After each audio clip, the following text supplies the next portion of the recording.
મારફતે થોડી ઘણી ખબર આપણને પડતી હશે કે દેશની અંદરમાં છેલ્લા 25 દિવસથી એક મહાન વૈજ્ઞાનિક, એક મહાન અર્થશાસ્ત્ર જેને કહી શકાય, જેને દેશ માટે ખૂબ સારા સંશોધનો કર્યા, એ માણસ છેલ્લા 24-25 દિવસથી ભૂખ હડતાલ પર બેઠેલ છે.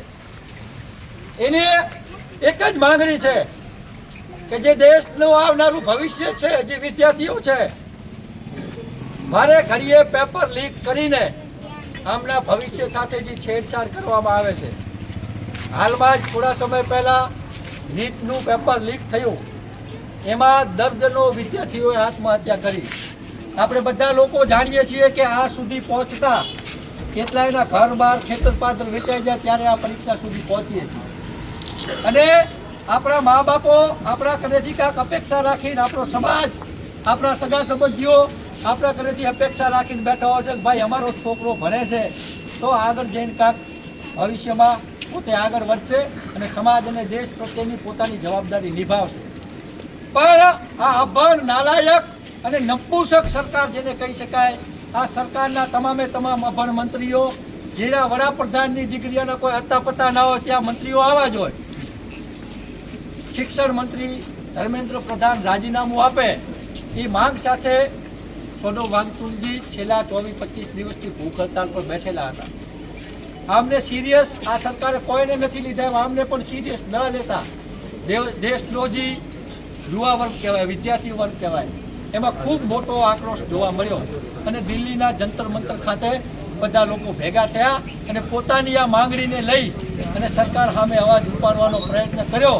ત્યારે આ હાલનો હિટલર નરેન્દ્ર મોદી કહી શકાય, એની પોલીસ દ્વારા વિદ્યાર્થીઓ ઉપર જે દમન કર્યું, જે વિદ્યાર્થીઓને ધોકા માર્યા, વિદ્યાર્થીઓ પેપર લીક ના કરો અને જે પેપર લીક થયા છે એની જવાબદારી સંભાળી અને મંત્રી રાજીનામું આપે આ માંગ લઈને આવ્યા હતા. મંત્રીનું રાજીનામું એટલા માટે જરૂર છે કે દેશની અંદરમાં બીજા કોઈ મંત્રીઓ કે બને તો એની જવાબદારી સમજી શકે.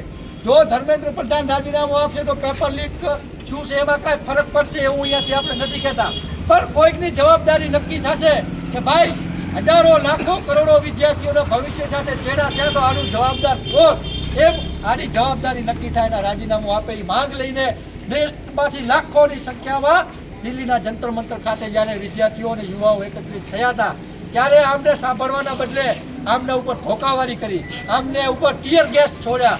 આમને લગભગ સમાચાર એવા બન્યા છે કેટલાય તો ગંભીર રીતે ઘાયલ છે, નજી આટલો પત્તો નથી. આ સરકારે એમની વાત સાંભળવાના બદલે જ્યારે વિદ્યાર્થીઓ વાત રાખતા હતા ત્યારે નરેન્દ્રભાઈ દેશની સંસદ મૂકી અને પોતે જેટ પ્લસ સાથે નીકળી ગયા હતા. આ બાજુ દેશનો યુવા વર્ગ, જે આવનારી પેઢી કહી શકાય, એ ધોકા ખાતો હોય. મન કી બાતમાં તો યુવાનોની, વિદ્યાર્થીઓની ખરી વાત કરે છે, પણ જ્યારે એ જ યુવાનો સાહેબને મળવા માંગતો હોય, એમની રજૂઆત કરવા માંગતો હોય ત્યારે એમને ધોકા અને સામે બંદૂકો તાનીને જ્યારે જલિયાવાલા બાગની અંદરમાં આદેશ આપ્યો હતો કે ભાઈ આ ભારતીયોને ગોળીએ દો, એમ આજ જનરલ ડાયરે દિલ્હીના જંતર મંતરમાં આદેશ આપ્યો કે આ વિદ્યાર્થીઓને ધોકા મારો. દેશ આ વસ્તુ ક્યારેય નહીં ભૂલી શકે, આ બર્બરતા દેશ ક્યારેય નહીં ભૂલી શકે. જે નારી અસ્મિતાની વાત કરતા હતા, જે મહિલાઓને ઉન્નતિની વાત કરતા હતા, આપણે બધાએ તસવીરો અને વિડીયો જોયો છે કે મહિલાઓને કેવી રીતના પ્રતાપિત કરવામાં આવી હતી, કેવી રીતે કોઈ જેન્ટ્સ પોલીસ દ્વારા મહિલાઓના અંગો ઉપર હાથ નાખવામાં આવતો હતો, એમને ધોકા મારવામાં આવતા હતા. આજે એની વિરુદ્ધમાં આપણે અહીંયા ભેગા થયા છીએ અને આપણી એક જ માંગ છે કે આ બધા પાછળનો જવાબદાર કારણ ધર્મેન્દ્ર પ્રધાન રાજીનામું આપે અને જે દેશના મહાન વૈજ્ઞાનિક સોનમ વાંગચુક છેલ્લા 24-25 દિવસથી ભૂખ હડતાલમાં છે, એમની ભૂખ હડતાલ સમાપ્ત કરાવવામાં આવે, એમની માંગણીઓ સ્વીકારવામાં આવે, આ દેશના યુવાનોની માંગણીઓ સ્વીકારવામાં આવે તો જ આ દેશના લોકો, આ દેશના વિદ્યાર્થીઓ આગળ વધી શકશે. અને જો આ માંગણી સ્વીકારવી નથી તો હવે દેશનો યુવા જાગૃત થઈ રહ્યો છે, એ દેશની યુવા પેઢી છે, એ દેશના વિદ્યાર્થીઓ છે, એ જાગે છે. જો લોકતાંત્રિક રીતે અમારી વાત સાંભળવા નહીં માંગતો તો આ દેશ માટે એ દિવસો દૂર નથી કે નેપાળવાળી પણ થાય.